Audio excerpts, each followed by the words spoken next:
स्वागत है आपका देश के सबसे बड़े राज्य राजस्थान के तकरीबन 17 लाख एमएसएमई उद्यमियों के लिए आज जश्न का मौका है। जयपुर में समय उद्यमी सम्मान शुरू हो गया है। कार्यक्रम की अध्यक्षता केंद्रीय कैबिनेट मंत्री कलराज मिश्र कर रहे हैं। इस कार्यक्रम में राजस्थान के लोकायुक्त जस्टिस एस कोठारी और एनएसआईसी के सीएमडी रविंद्रनाथ भी शिरकत कर रहे हैं। समय उद्यमी सम्मान 8 कैटेगरीज में दिया जा रहा है और साथ ही इसमें 2 जूरी पुरस्कार भी दिए जा रहे हैं। चरम सीमा पर ले जाएगा। तो इस बैकग्राउंड के साथ तो समय उद्यमी सम्मान, इससे पहले आपको बता दें, झारखंड, उत्तर प्रदेश और बिहार में भी सफलतापूर्वक आयोजित किया जा चुका है। प्रस्तुत किया है, बड़ी ब्रीफ सी रिपोर्ट हमने दी है। जो चीजें जरूरी थी उसमें हमने मेंशन करने की कोशिश की है। उसमें राजस्थान में आते ही एक अजीब सा माहौल बनता है, आओ हमारे देश, जिसका स्लोगन ही ये है। उसका अतिथि भाव और सत्कार कितना अच्छा है उसी से दर्शाया जाता है ये। और जिसका स्लोगन ही ये है उसमें हर कोई कितना खुशहाल होगा। इसीलिए हमारे यहां का जो इंडस्ट्रियल सिनेरियो है, जो लॉ एंड ऑर्डर सिचुएशन है, जो इंफ्रास्ट्रक्चर है, वो कईयों से बहुत अच्छा है। और मैं यही उम्मीद करता हूं कि बाकी स्टेट गवर्नमेंट्स भी इसी से एक दिशा लेते हुए अपने वहां भी ये सुधार लाएंगे। पर जब हम अपने ग्रॉस स्टेट डोमेस्टिक प्रोडक्ट की बात करते हैं तो एग्रीकल्चर 26% कंट्रीब्यूशन देता है उसके लिए। तो तभी आता है कि जो हमारा राजस्थान स्टेट है वो ऑयल सीड्स, सीड स्पाइसेस का सबसे बड़ा प्रोड्यूसर है। इसी विषय से एग्रो बेस्ड इंडस्ट्री यहां पे काफी है, पर उसके साथ साथ मिनरल बेस्ड, एग्रीकल्चर बेस्ड और textile is the second largest polyester fibre producer is our Rajasthan state. Second largest source of cement in India is the state of Rajasthan.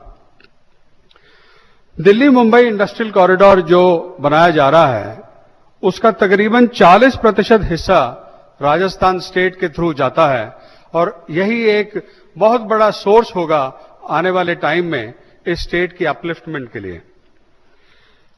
Overall industrial production 2007-8 से 2013-14 7.81% बढ़ा, जबकि राष्ट्रीय जो नेशनल ग्रोथ एवरेज है वो 6.88% है। यह दर्शाता है कि स्टेट का ग्रोथ बहुत बेहतरीन है। टोटल एमएसएमई जो अगर हम 4th एमएसएमई सेंसस के देखे जाए सर, भले आपने 16 लाख कहा, मगर 4th एमएसएमई सेंसस में ये 9,90,000 थे, जिसमें से केवल 76,979 रजिस्टर्ड यूनिट्स थे। बाकी अनऑर्गेनाइज सेक्टर में, अनरजिस्टर्ड में हैं। और जहां तक 76,000 में से केवल 5,990 वुमेन एंटरप्रेन्योर्स हैं। तो मेरी अपील होगी बाकी के इस क्षेत्र में काफी आगे हम बढ़ सकते हैं। पर जैसे कि पूरी कंट्री की सिचुएशन है कि majority of the enterprises are micro enterprises sir, यहां पर भी 77,000 में से 52,000 माइक्रो एंटरप्राइजेज हैं। केवल 2,500 स्मॉल एंटरप्राइजेज हैं। और जहां तक मीडियम की बात करें, जैसे आपने भी आज सुबह कहा सर, केवल 103 मीडियम एंटरप्राइजेज हैं। तो predominantly we have a big chunk of micro enterprises जो राजस्थान स्टेट में काम करते हैं। एम्प्लॉयमेंट के तहत रजिस्टर्ड और अनरजिस्टर्ड सेक्टर को अगर देखा जाए तो 18,41,690 लोगों को एम्प्लॉयमेंट इससे मिली गई, जो कि 4th सेंसस के हिसाब से थी। 77 क्लस्टर्स कहे जाते हैं। पर हमारे यहां स्टेट गवर्नमेंट ने काफी अच्छे इनिशिएटिव्स लिए हैं। अपनी Rajasthan industrial and investment promotion policy के तहत उन क्लस्टर्स को और सुदृढ़ बनाने के लिए, उनको आइडेंटिफाई करने के लिए प्रयास किया जा रहा है। और financial assistance for cluster development in SPV mode, ये भी एक दिशा उस पॉलिसी के तहत है। पर जहां हम बात करें कि दिक्कत क्या है, दिक्कत इस स्टेट गवर्नमेंट में भी, इस स्टेट की एमएसएमईज में भी वही दिक्कत है जो ज्यादातर बाकी प्रांतों में पाई गई है। सबसे बड़ी दिक्कत क्रेडिट की। जो आंकड़े हमें रिजर्व बैंक की साइट से मिले, credit given by scheduled banks in the state amount to 1,63,268 crores, which is merely 3% of the total credit given by the banks during 2013. इसको बढ़ाने की आवश्यकता है। यहां पर हमें रिजर्व बैंक के इनिशिएटिव से, स्टेट गवर्नमेंट के इनिशिएटिव से बैंकों को और आगे लाना पड़ेगा, ताकि इस दिशा में और हमारे माइक्रो एंटरप्राइजेस को एटलीस्ट अच्छा योगदान मिल सके, अच्छा सहयोग मिल सके बैंकों से। सुबह भी कहा गया कि कच्चे माल की अवेलेबिलिटी की दिक्कत है, पर इस दिशा में मैं आपसे कहना चाहूंगा सर कि हमारे 2 ब्रांच ऑफिसेज हैं जयपुर में, जो कि कच्चे माल की अवेलेबिलिटी के लिए, स्टील हो, एल्युमिनियम हो या कोई भी माल हो, एनएसआईसी 2 ऑफिसेज इस क्षेत्र में काफी अच्छा योगदान कर रहे हैं। टेक्नोलॉजी की प्रॉब्लम्स हैं, इंफ्रास्ट्रक्चर की प्रॉब्लम्स हैं, पर सबसे बड़ी मार्केटिंग की प्रॉब्लम्स हैं।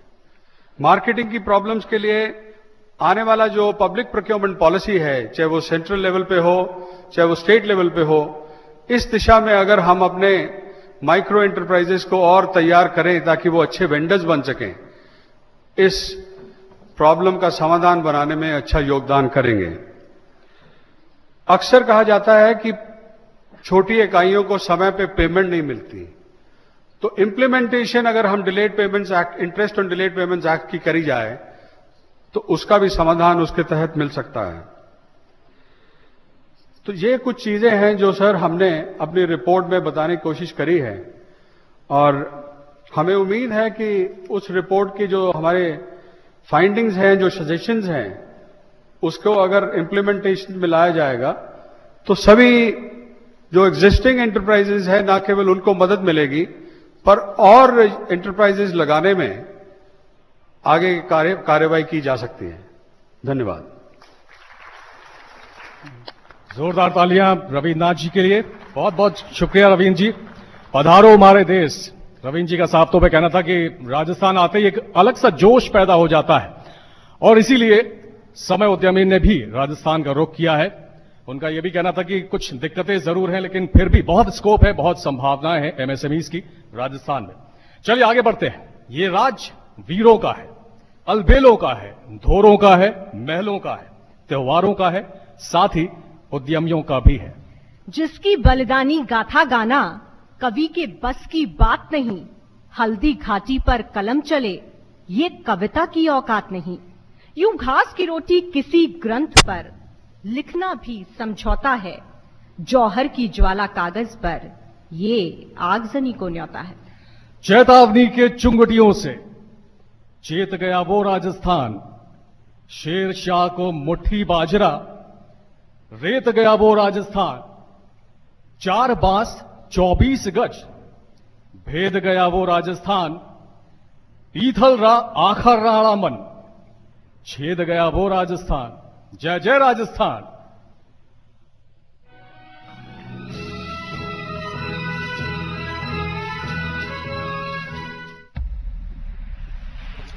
चलिए आगे बढ़ते हैं और रुख करते हैं